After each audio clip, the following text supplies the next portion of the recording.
Comment devenir intouchable sans devenir froid par Carl Jung. Au milieu du chaos émotionnel du monde moderne, beaucoup de gens se retrouvent pris au piège dans un profond dilemme. Pour éviter la souffrance, ils pensent qu'ils doivent devenir froids, distants, presque inaccessibles. Il est courant d'entendre des phrases telles que « Je ne peux pas montrer ma faiblesse, car trop ressentir ne fait que me faire souffrir. » Il existe une croyance profondément ancrée selon laquelle être émotionnellement intouchable nécessite de sacrifier sa sensibilité, son empathie et souvent sa propre humanité. Mais dans quelle mesure cela est-il vrai? La psychologie des profondeurs, en particulier l'œuvre monumentale de Carl Gustav Jung, révèle un paradoxe fascinant.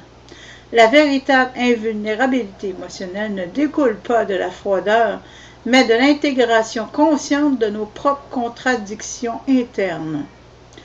Pour Jung, il existe un chemin peu exploré entre la vulnérabilité excessive et l'endurcissement émotionnel, la fonction transcendante.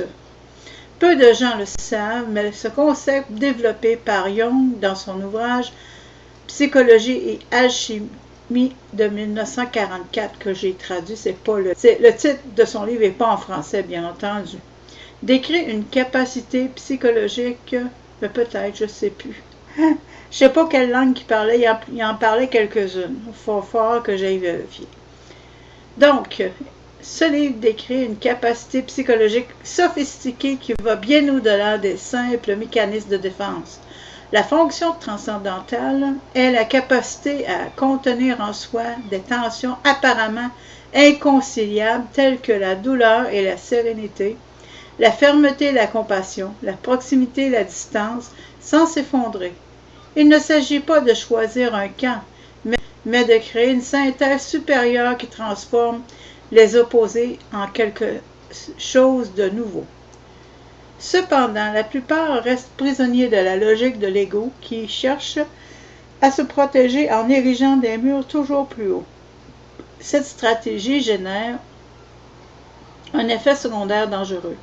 Plus l'individu se défend, plus il se sent isolé et vide.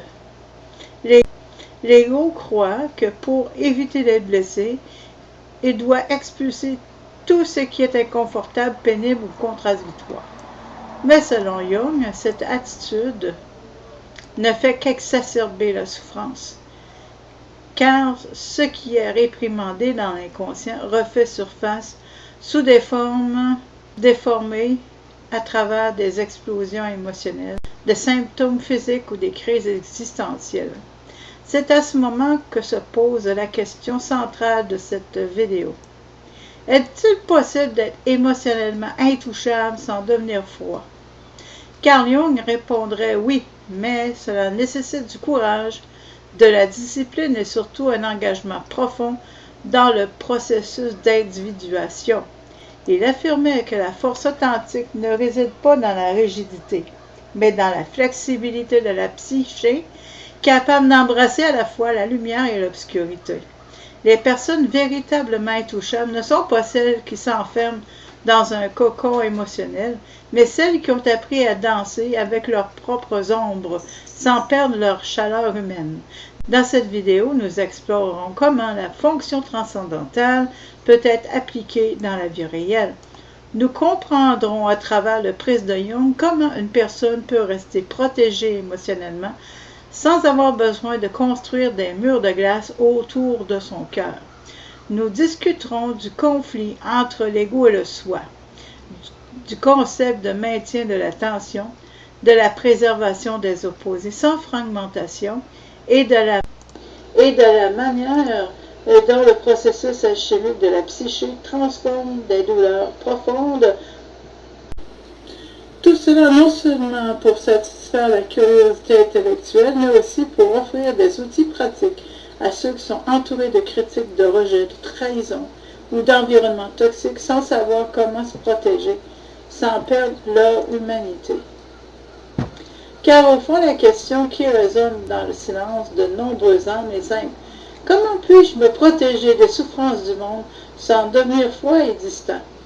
Et peut-être qu'à la fin de cette vidéo, la réponse ne sera pas seulement théorique, mais profondément transformatrice.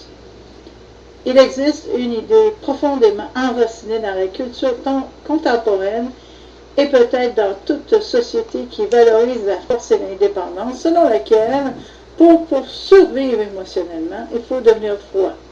Beaucoup pensent qu'il n'y a que deux voies possibles, soit on est trop vulnérable, s'exposant au risque constant d'être blessé, soit on construit un mur froid autour de son cœur, évitant toute possibilité de souffrance. Ce discours, bien que séduisant, est, selon Carl Jung, non seulement incomplet, mais aussi dangereux.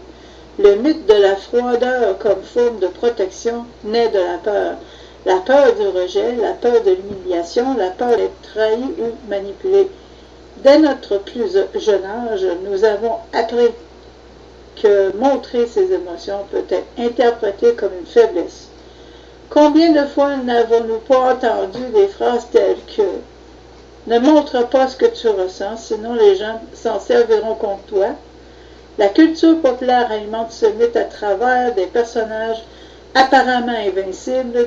Ne faiblisse pas, n'hésite pas. Ce sont des héros ou des héroïnes qui semblent intouchables, simplement parce qu'ils ont supprimé toute trace d'humanité qui pourrait les trahir. Mais ce que peu de gens réalisent, c'est le prix élevé à payer pour cette défense. Jung a averti que lorsque l'ego tente de trop se protéger, il crée un système de défense si rigide qu'il finit par isoler l'individu non seulement de la douleur,